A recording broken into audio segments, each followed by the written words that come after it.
split infinitive, another word between two and are. যেমন she decided to really try. এখানে লক্ষ্য করুন যে এই টু শব্দটি রয়েছে, এই টু শব্দটি আর এখানে যে ভার্ব ট্রাই রয়েছে তার মাঝে অন্য আরেকটি শব্দ রয়েছে। তার জন্য যদি কোনো বাক্যের মধ্যে টু এবং ভার্ব এর মাঝখানে অন্য আরেকটি শব্দ চলে আসে, তখন আমরা সেটাকে অবশ্যই বলবো স্প্লিট ইনফিনিটিভ। তারপর রয়েছে passive infinitive, to be plus past participle. যদি কোনো একটা বাক্যের মধ্যে to be plus past participle বসে তাহলে আমরা বুঝতে পারবো সেটা হলো প্যাসিভ ইনফিনিটিভ। যেমন the work is to be done, এখানে এই টু শব্দ রয়েছে, তার পাশে কিন্তু বি বসেছে, তার পাশে ভার্বের পাস্ট পার্টিসিপল ফর্ম বসেছে। তার জন্য আমরা এটা চিনতে পারলাম এটা হলো প্যাসিভ ইনফিনিটিভ। তারপর রয়েছে পারফেক্ট ইনফিনিটিভ। পারফেক্ট ইনফিনিটিভ চেনার উপায় কি? To have plus past participle, এখানে ইনফিনিটিভ। এখন আমরা দেখব ইনফিনিটিভগুলিকে বাক্যের মধ্যে কিভাবে ব্যবহার করা যায়। প্রথমত ইনফিনিটিভগুলিকে বাক্যের মধ্যে সাবজেক্ট হিসেবে ব্যবহার করা যায়। যেমন আমি লিখেছি to eat fruits is healthy, এখানে এই যে টু ইট বসেছে সেটা বাক্যের মধ্যে সাবজেক্ট হিসেবে ব্যবহৃত হয়েছে।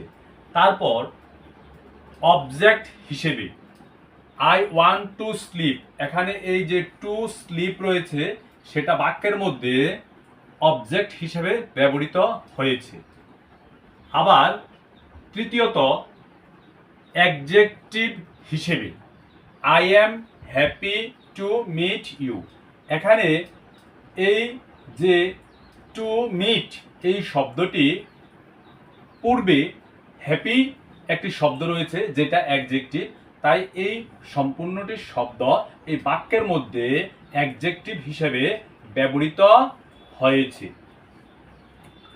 তারপর অ্যাডভার্ব হিসেবে এখানে আমি লিখেছি একটি উদাহরণ, they study hard to succeed, এখানে এই হার্ড শব্দটি হলো অ্যাডভার্ব এবং তার পাশে টু সাকসিড বসেছে, তার জন্য আমরা এটাকে বলতে পারি এটা একটা অ্যাডভার্ব হিসেবে এই বাক্যের মধ্যে কাজ করছে।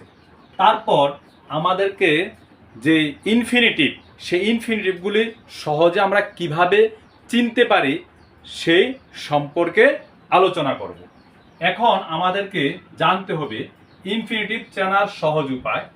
বাংলাতে তে, আ, ওয়া ইত্যাদি শব্দ ক্রিয়াপদের সঙ্গে যুক্ত থাকে।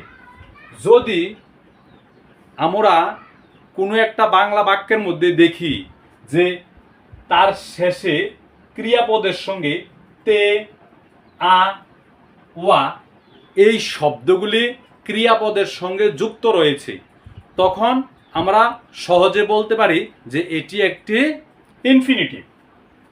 যেমন লিখেছি আই ওয়ান্ট টু স্লিপ, আমি ঘুমাতে চাই, এখানে এই যে তে শব্দটি রয়েছে, উপরের তে শব্দটি এখানে রয়েছে, তার জন্য এই বাক্যের মধ্যে এটি একটি ইনফিনিটিভ হিসেবে কাজ করছে।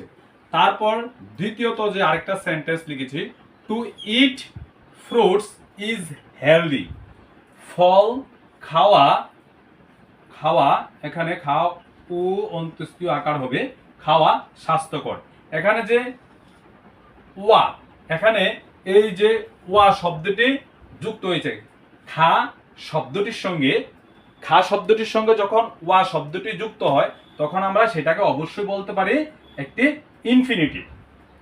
আবার যদি আমরা কি করা, কোথায়, কিভাবে দিয়ে প্রশ্ন করি, প্রশ্ন করলে আমরা যে উত্তরটি পাই সেটিও একটি ইনফিনিটিভ। যেমন দেখুন,